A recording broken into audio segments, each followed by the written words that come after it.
We're going to move on to the bad news that we've touched on already with regards to the World Club Champions, which are Chelsea, and they've confirmed their defender Levi Colwill has undergone successful surgery after suffering an ACL injury. He reported back to Cobham for pre-season training on Monday before suffering the setback during a training session. So we're going to focus more on this, and we're joined by Chelsea Fan TV host Alex Harris. Alex, good morning. How are you doing today? Morning, Good morning. Alex. Good to be on. Thank you for joining us. I mean, it's the inevitable and obvious question, but how big a loss is this? Yeah, it's a massive loss, and I feel like in the back line we've had a lot of rotations defensively. Obviously, Fofana consistently gets injured, so he's not reliable throughout a whole season. Tosin's in and out, Chalobah in and out as well. And one player we've been able to count on is Levi Colwill in the middle. So a lot of Chelsea fans are very, very concerned about this. But one thing I would say is I wouldn't panic too much, because I'm hearing that, we've got to go back in the market, get another centre-back. We've just signed Yoran Hato. We still have Vega. That seems to be another player that could potentially come in, even though it looks like he was almost about to go to Atletico Madrid before that deal fell through. And, defensively, our record under Maresca has been pretty good. So I wouldn't rush to sign a replacement. I feel like we have other players that can play in that position. But again, you're looking for someone left-sided as well. So in that case, you only have Hato, who's 19. He did captain Ajax, so it makes you think maybe he could just slot in. But at the same time, it's a little bit different playing in England than Holland. But I wouldn't panic too much about that one, but it's going to be a massive loss for a couple of months. And obviously, Garnacho is well figured now. It looks like he will be going to Chelsea. Good signing for you? By the way, can I just say, Chelsea fans, some of them are just crazy to me. Like how we can do some of the business that we've done. We signed 2 strikers. We've got midfield depth. We've already got wingers in terms of Esteval and Gittins, so we've got depth there. We've got Hato. The only position that we can really complain about is the goalkeeper, if you want to be picky. So the fact that people are saying #no to Garnacho, this has been some sort of trend that's been going around. For me, it's just ridiculous. And if we were having this conversation now like it was in January, 50, 60 million, I know Man United turned down a deal from Napoli, which was 45 million.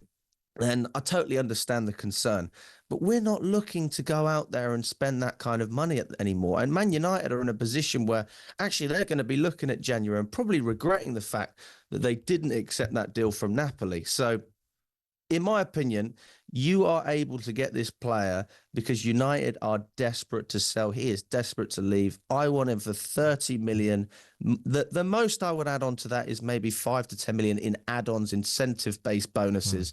And I know a lot of Man United fans will be angry about that, but that's the reality. He's a sellable asset to them. They need to raise funds. And to be quite frank, Garnacho is just not worth 50 million quid. So I think it's an opportunistic signing. I think it's a signing we need to take advantage of, a bit like Jadon Sancho. And I think he will improve Chelsea. He's not going to make us worse. You look at the environment that he's in at Manchester United and you say, is that a good environment? Absolutely not. You look at the players. Is that better than what Chelsea have to offer? No. Everything about Chelsea right now is better than Man United.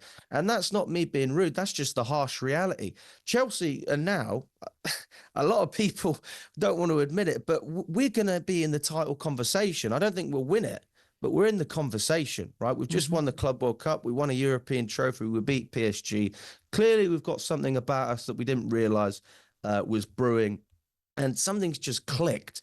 And if you look at Man United now, Conference League is going to be a great finish. If they finish 8th, I heard Rio Ferdinand saying that it's a good season, and he's not wrong. He's not wrong at all. So why would any player want to remain a part of that establishment? We've got better players. We'll give him more playing time. We'll give him a pay rise, better environment.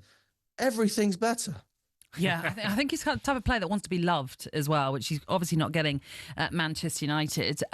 Going back onto what you were saying about being in contention perhaps for the title, if you go back to last season and the start that you made, everyone was talking about Chelsea. They're in this title race. And I know Enzo Maresca wasn't. I know a lot of Chelsea fans weren't either. But fast forward to now, Jamie Carragher says you're nearer to being in the conversation as being a title challenger. What makes you think things are so different, though, for you personally? Because you said you will be in the conversation, you just don't think you'll get it done.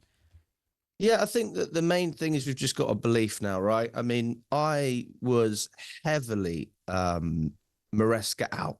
I mean, there's no other way for me to say it. And I'm very glad that I was proven wrong. I've got no problem saying that. I know I'm going to get slated for a year or two, and that's fine.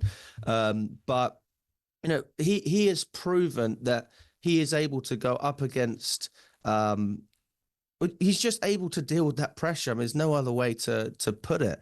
And when you are backed as a manager, that is when you really know that you have a chance for success. The amount of managers that Chelsea have had, and they've needed this player or that player, and they've needed a little bit of support, and they haven't had it. They've needed that trust. And ultimately, Chelsea have always said that they've wanted a long-term manager, right, to push through. And I feel like Chelsea genuinely have faith in Maresca now. Like, we thought it was Potter, we thought it could be Pochettino. Maresca happens to be that guy.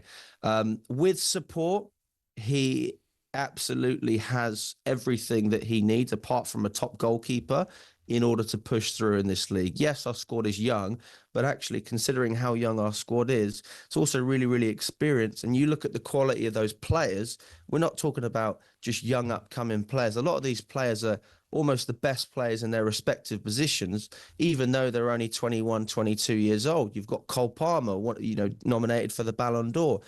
Reece James, when he's fit, arguably one of the best players in the world in his position. Cucurella, genuine conversation as the best left back in the world. Our midfield depth, probably the best in the Premier League if you look at it on paper. Asugo cover for Caicedo, Enzo Fernandez. We've just got so much quality in an array of positions, and now you could make 2 starting 11s that are Premier League quality. And if you go back 2 years, right, we just come off the back of almost finishing in a relegation spot. I was at Bournemouth celebrating getting 40 points under Frank Lampard, and now I'm in there having a conversation about Chelsea being in the conversations for the Premier League. So that is such a positive step. But I will say this: I don't think we'll do it, but the fact that we're even in the conversation is just great progress. And I think Champions League, I mean, if we don't get Champions League, is a disaster. And then now we just need to look at the domestic competitions, FA Cup, Carabao.